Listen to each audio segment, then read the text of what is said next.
దసరా శరణ నవరాత్రి ఉత్సవాలను పురస్కరించుకొని మంగళి నగర ప్రాంతంలో ఈరోజు ఉదయం నుంచే ఎంతో వైభవంగా దసరా ఉత్సవాలు ప్రారంభమయ్యాయి. ప్రధాన ఆలయాల్లో, అమ్మవారి ఆలయాల్లో, అదేవిధంగా వివిధ ప్రాంతాల్లో భక్తులు ప్రత్యేకమైన పూజలతో ఈ కార్యక్రమాన్ని ప్రారంభించారు. స్థానిక రాజు గుర్కల్ప రోడ్డు వద్ద ఉన్నటువంటి కాళీమాత ఆలయము, అదేవిధంగా మెయిన్ బజార్ ఆర్యవైశ్య కోదండరామాలయము, కొత్తపేట చాముండేశ్వర ఆలయం, ఇట్లా అన్ని ప్రాంతాల్లో ఈరోజు ఉదయం నుంచే అమ్మవారి అలంకరణ కార్యక్రమాలు ప్రారంభమయ్యాయి.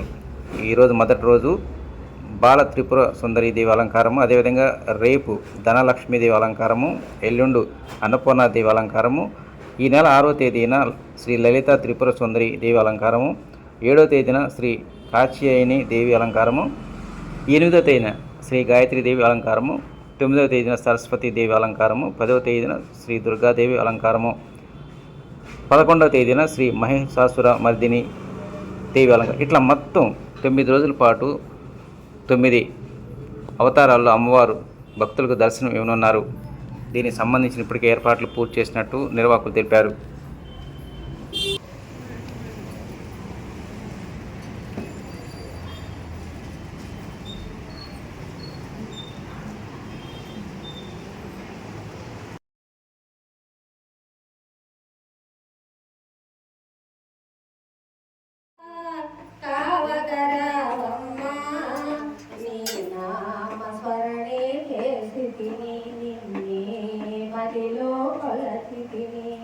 కౌళేశ్వరి మాత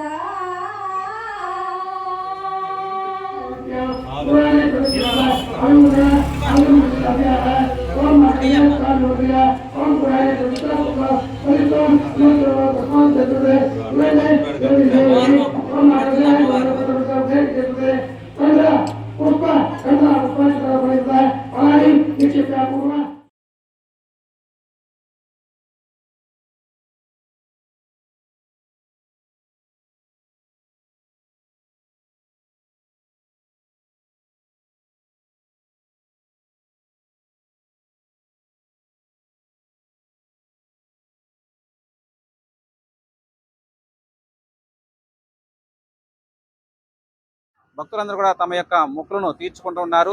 అదే విధముగా ఈ దసరా మహోత్సవంలో ఈరోజు అమ్మవారి అలంకారము శ్రీ బాలా త్రిపుర సుందరీదేవి. ఈ అలంకారంలో సాయంత్రం పూట 5 నుంచి 7 గంటల వరకు కూడా కుంకుమార్చన విశేషంగా జరుగుతాయి. అదేవిధంగా ప్రతిరోజు కూడా జరిగేటటువంటి కార్యక్రమంలో భక్తులందరూ కూడా ఎక్కువగా పాల్గొని వారి యొక్క మొక్కులు తీర్చుకుంటూ ఉంటారు. జై కాళీమాత, జై జై కాళీమాత.